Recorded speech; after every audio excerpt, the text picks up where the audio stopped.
Olá, olá pessoas, paz do Senhor, boa noite agora aqui pra mim. Hoje tá um dia bem complicado, hein? Só porque eu falei ontem que tem dias que não vai ser fácil, hoje foi o meu, bem isso. Eu reparei que eu não me apresentei, meu nome é Bianca, eu sou pastora na Igreja Família Viva em Louveira, eu e meu marido. Alex, nós temos um filho que chama Fábio, tem 13 anos e estamos aí empenhados na obra, trabalhar no reino, fazer a vontade dele. Mas eu estou aqui hoje no meu local de trabalho, né? Aqui em Jundiaí, na Artesanatos Bianca, gravando esse vídeo para você com o som aí do exterior. A fonte aqui da loja, que dá pra ouvir o barulhinho da água caindo, não sei se dá pra ouvir no vídeo, mas estamos aí pro jogo. E eu vou dar continuidade no estudo que nós estamos fazendo, né, da Bíblia. Hoje, o dia 2, em que nós vamos ler Gênesis do 4, 5 e 6 e o Mateus capítulo 2, beleza? Então, você aí que tá participando com a gente, curva sua cabeça aí nesse momento, vamos falar com o Senhor. Pai, quero agradecer, meu Deus, por mais este dia, por mais corrido que tenha sido. Obrigado, Senhor, porque o Senhor me ama, o Senhor nos ama, o Senhor preparou até as tribulações de hoje para cooperar. Todas as coisas cooperam para o nosso bem, eu creio nisso.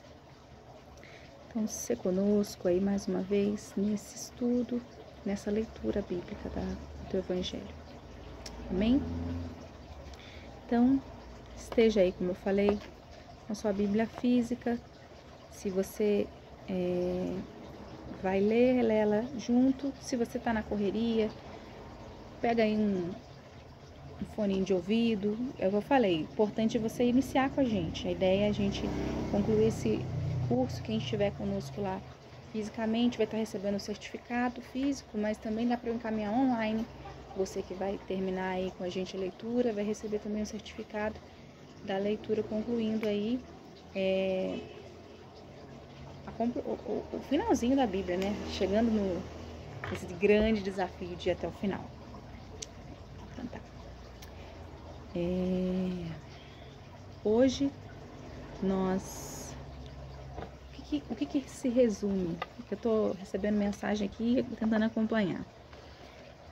Gênesis capítulo de número 4, a palavra fala que Eva, depois da gente ter na semana passada, ontem, ai gente, passando muita correria aqui, depois eles terem sido expulsos do jardim do Éden, né, Deus ter colocado lá os querubins para guardar a entrada, Adão e Eva, eles foram viver a vida deles, né, com o suor do seu trabalho, e com isso deram à luz, ficaram grávidos, estiveram aí 2 filhos, Caim e Abel. As pessoas sempre confundem, né? Quem era o Caim e quem era o Abel, porque a gente sabe que, se você conhece, um deles, eles são as pessoas referentes à primeira menção de oferta, primeira vez em que você vai falar de oferta, entregar algo a Deus. Eles quem fazem esse primeiro momento na Bíblia, né? Então eles tinham Abel, que era pastor de ovelha, e Caim, que era lavrador. Então a palavra fala para nós que Abel, ele entregou das primícias do seu rebanho. Capítulo 4, versículo de número 4. Porém, Caim, do fruto da terra, uma oferta ao Senhor.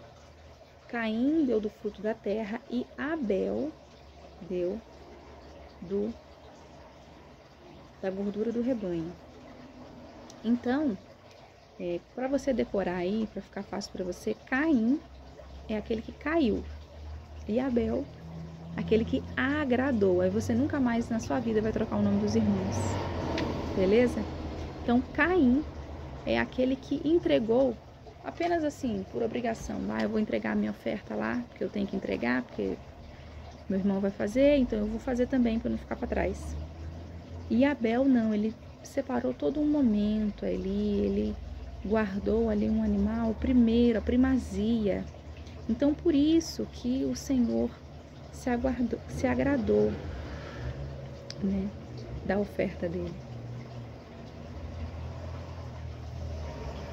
E aí a palavra continua dizendo, né, que Caim...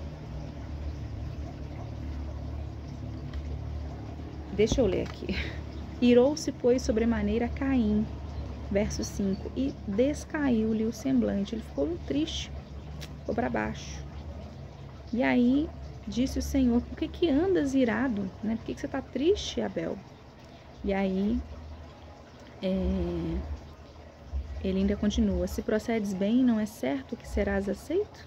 Se todavia procedes mal, eis que o pecado jaz à porta. O seu desejo será contra ti, mas a ti cumpre dominá-lo. Porque ali ele estava com raiva. Como assim o Senhor recebeu a oferta do meu irmão e não a minha? Então Caim ficou irado, ficou com raiva. Então a palavra fala: irai-vos, mas não pequeis. Se a gente deixar a raiva tomar conta da nossa vida, a gente acaba fazendo o que não é agradável aos olhos do Senhor. E foi, infelizmente, o que aconteceu, né? Caim veio aí a enganar, a ludibriar o seu irmão Abel, o levou ao campo e o matou. Aí temos o primeiro assassinato da Bíblia, né? E aí o Senhor, ele vem na viração do dia, encontra com eles e pergunta: cadê seu irmão Abel? E aí ele ainda debocha: e por acaso eu sou tutor do meu irmão? Como quem diz, está no meu bolso? Porém aí Deus fica chateado, e ele é onipotente, onisciente, onipresente, ele sabe tudo, onipotente, tudo pode, onipresente, está em todos os lugares, onisciente, ele conhece todas as coisas, ele sabe todos os nossos pensamentos. Então, antes mesmo de você, a palavra sair da sua boca, ele já sabe do seu pensamento. Então, não teve jeito. Não teve jeito. O Senhor sabia que a voz do sangue do irmão, ela clamava ali. A palavra fala no verso de número 15, né? E aí o Senhor amaldiçoa a descendência de Caim. E fala, né? Verso 12: serás fugitivo e errante pela terra. E ele se afasta, né, da presença de Deus. Fala que hei de esconder-me, serei fugitivo e errante pela terra. Quem comigo se encontrar, me matará. E falou assim: porque o Senhor me amaldiçoou, então as pessoas também vão querer vingar a ti, Deus. E aí a palavra fala que Deus põe um sinal em Caim. Porém, não sei dizer a você que sinal foi esse que o Senhor colocou sobre a vida de Caim. Eu sei que ele foi marcado de alguma maneira. E ele vai para Nod, e morar ali no oriente do Éden, essa região. E aí depois a Bíblia ela vai vir lá com aquela famosa descendência, né? A genealogia, vai comentando sobre várias pessoas, né? Então aí a gente tem Enoque, a gente tem Lameque, e aí o primeiro cara que tem 2 esposas, Lameque, né? A gente sabe que é algo comum no Oriente Médio, não aqui, né? Aqui no Ocidente nós é um para um proporção, tá? Lá no Oriente, a proporção é de acordo com o que você consegue bancar. Você pode ter mais de uma esposa desde que elas tenham as mesmas coisas, a mesma vida. Se você compra algo para uma, a outra tem que ter a mesma coisa. Além da sua primeira esposa concordar em que você a dê uma segunda esposa. Mas isso aí é história para um outro vídeo. Enfim, continuando. Então aí vai falar aí de várias pessoas na Bíblia, né? Falei de Lameque, né? Ele que teve Ada e Zilá, versículo de número 19. Essas 2 esposas, a primeira referência a isso. E aí vai dizendo o nome de várias pessoas e comenta aqui sobre Sete e Enos. E fala que daí se começou a invocar o nome do Senhor. Verso de número 26.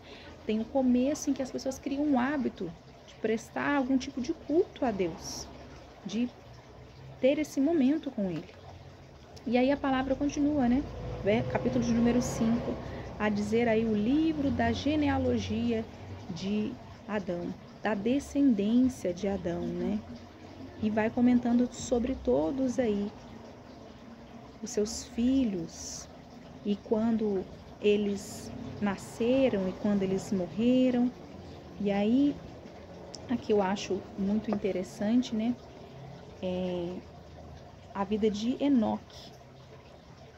Capítulo 5, verso de número 22, ela diz assim: andou Enoque com Deus, e depois que gerou a Matusalém, viveu 300 anos. Todos os dias de Enoque foram 305 anos. Andou Enoque com Deus e já não era, porque Deus o tomou para si. E aí o primeiro arrebatamento aí. Primeira pessoa que é recolhida para si, para Deus. Privilégio, hein? Esse devia ser muito chegado mesmo de Deus, né? E aí a gente tem a primeira pessoa aí que viveu aí, um dos mais velhos, que é pergunta de gincana, de agilidade bíblica. Você aí que gosta, e eu gosto bastante, Matusalém, o cara que mais viveu, uma das pessoas mais velhas contadas aí na Bíblia. Então, sabe quando aquela história que você fala assim, quando eu tinha a sua idade, imagina ele falando isso? Ele que viveu, ó, versículo de número 27 do capítulo 5, diz assim, foram 969 anos e morreu. Então, quase 1000 anos, um milênio, esse viveu, hein, para contar a história. Imaginem, muito tempo.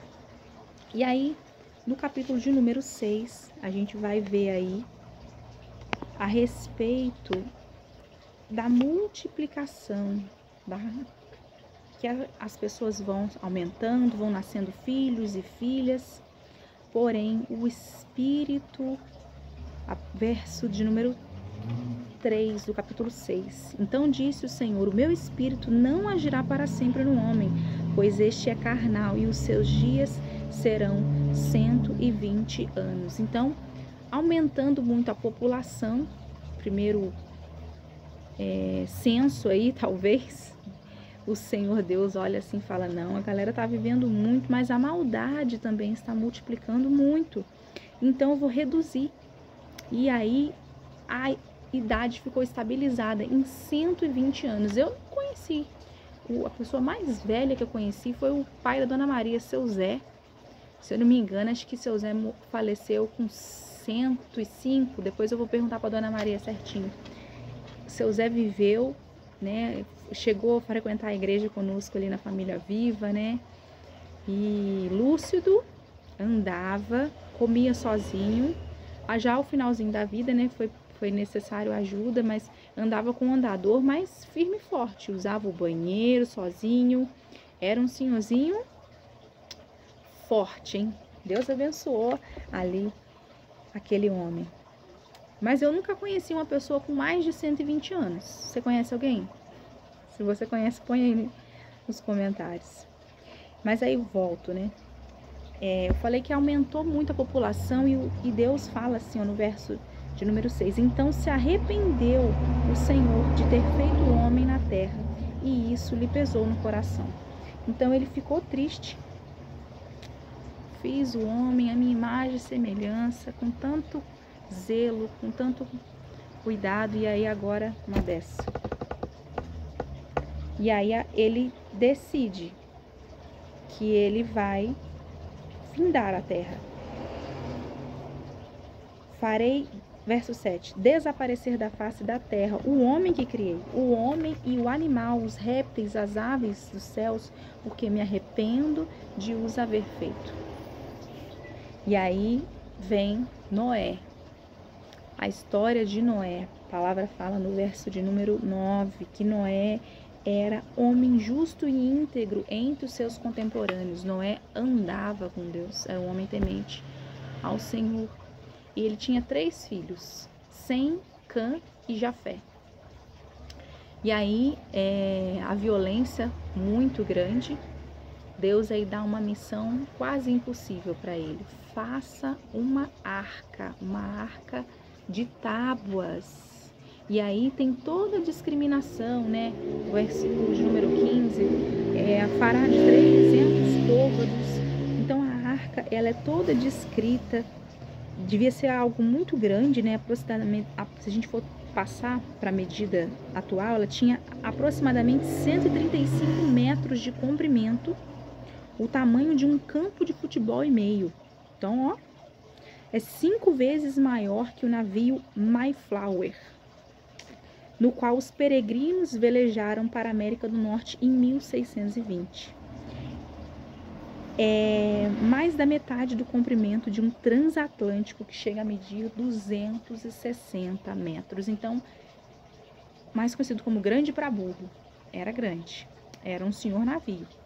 Por quê? Porque ela tinha a responsabilidade de acomodar um casal de animal, uma fêmea e um macho, um de cada espécie. E aí ele iria derramar ali as águas, um dilúvio sobre a terra, e toda a carne em que há fôlego de vida debaixo dos céus, até tudo que há na terra perecerá.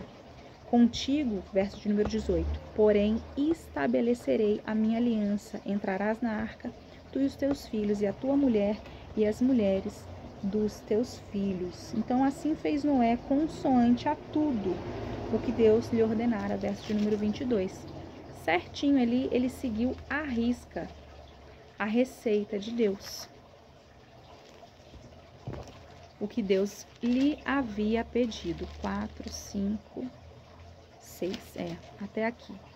Então, hoje nós vamos até aqui no Gênesis e no Mateus, capítulo de número 1. Ela diz assim, deixa eu até ver se tá certo. Tá certo. Mateus capítulo 2, fala aí de Jesus. A gente falou na semana, falou ontem que Jesus, ele foi, ai Senhor, hoje eu tô uma benção. O anjo apareceu para Maria e ela ficaria grávida, né, de um menino, e deu a responsabilidade a José de batizá-lo ali de Jesus, né? E aí fala que Jesus, nascido em Belém, da Judéia, em dias do rei Herodes, eis que vieram os magos do Oriente a Jerusalém. Então, depois que Jesus nasceu, vieram aí magos. Curiosidades também à parte.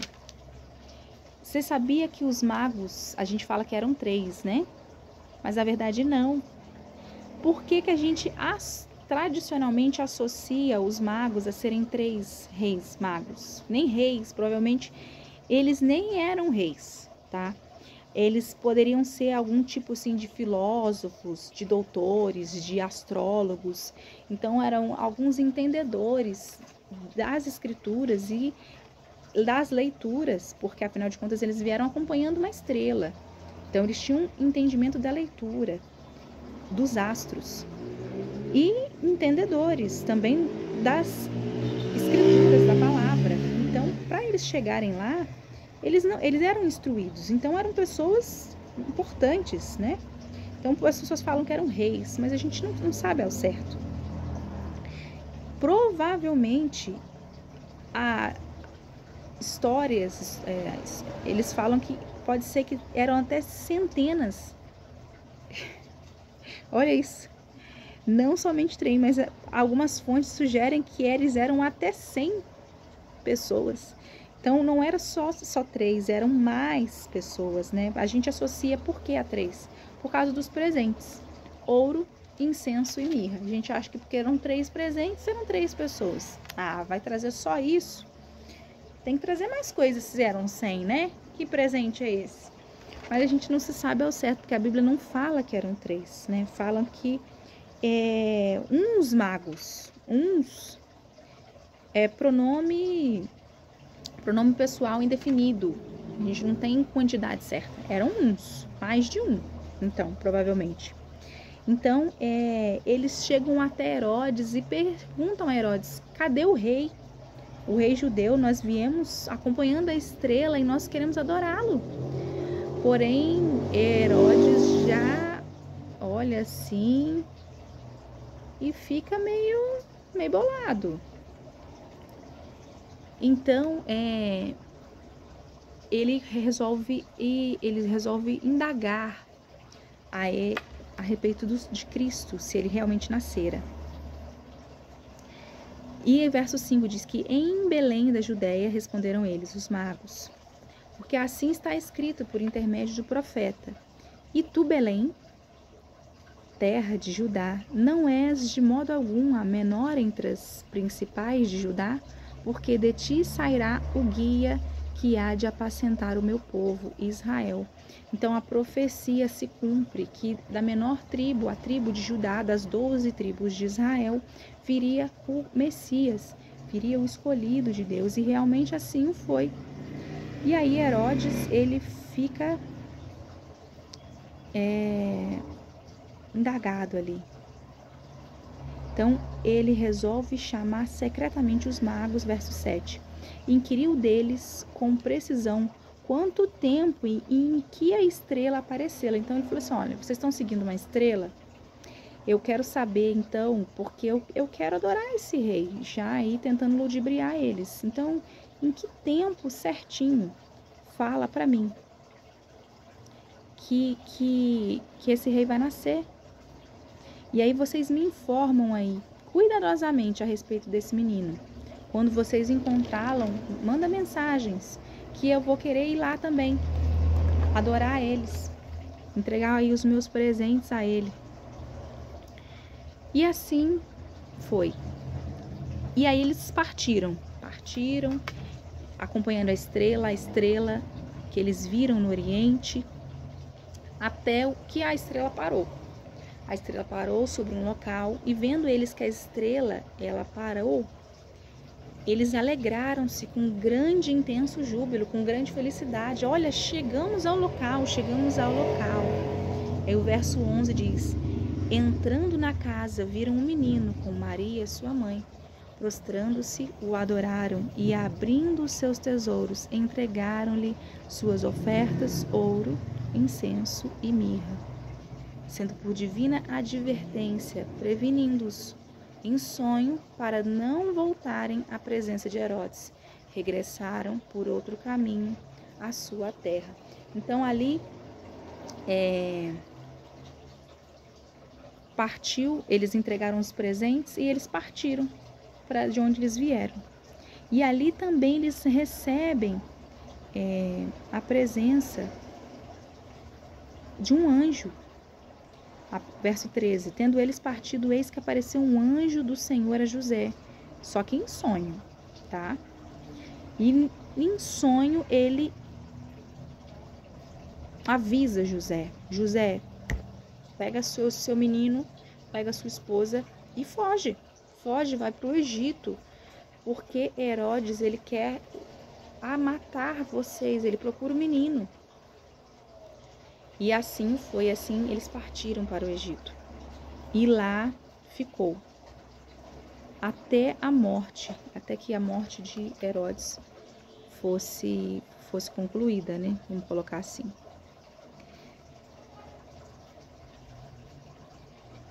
Aí o verso de número 16 diz aí já a respeito de Herodes, né? Vendo-se iludido pelos magos, enfureceu-se Herodes grandemente e mandou matar todos os meninos. É aquele decreto em que todos os meninos até 2 anos eles seriam mortos, né? Conforme abaixo de 2 anos, como eu falo até 2 anos, assim, 2 anos para baixo. E assim, porque a precisão foi essa mais ou menos que os magos deram, né? É um menino, mas é um menino até 2 anos, é um menino novo. E assim foi feito, imagina, houve choro naquele lugar. Só que também houve o cumprimento da profecia de Jeremias. Verso de número 18 diz assim: ouviu-se um clamor em Ramá, pranto, choro e grande lamento. Era Raquel chorando com seus filhos e inconsolável, porque não mais existem. E assim foi, né? Essas crianças perderam a vida e o Messias estava vivo. E após a morte de Herodes, eis que um anjo do Senhor aparece mais uma vez em sonho de José. Então você que tem sonhos aí, ó, Deus também revela profecias em sonhos, hein? Você que quer receber o dom dos sonhos, né? Vamos orar nesse sentido. Interpretação de sonhos, porque sonhar a gente sonha, mas interpretar, né? Tem esse detalhe básico. Então, o anjo diz a ele: dispõe-te, verso 20, toma o menino a sua mãe e vai para a terra de Israel, porque já morreram os que atentavam contra a vida do menino. E lá ele tomou, regressou para Israel, e tendo, porém, ouvido que Arquelau reinava na Judéia em lugar de seu pai Herodes, temeu ir para lá, e por divina advertência, prevenindo em sonho, retirou-se para as regiões da Galileia. Então, Jesus da Galileia, ele foi para a Galileia, o nosso Nazareno, nosso Galileu. Eis que ele nasceu, eis que a profecia se cumpriu, eis aí o Nazareno, o Filho de Deus, Emanuel. Amém? Então esse aí é mais um dia da nossa leitura, segundo dia. Espero que você se mantenha firme aí no nosso propósito. Como eu disse, mesmo que talvez não no lugar que você queria, estou no trabalho, mas mantenha a constância. Amém? Mantenha-se firme no seu propósito com Deus. Até a próxima. Fica na paz.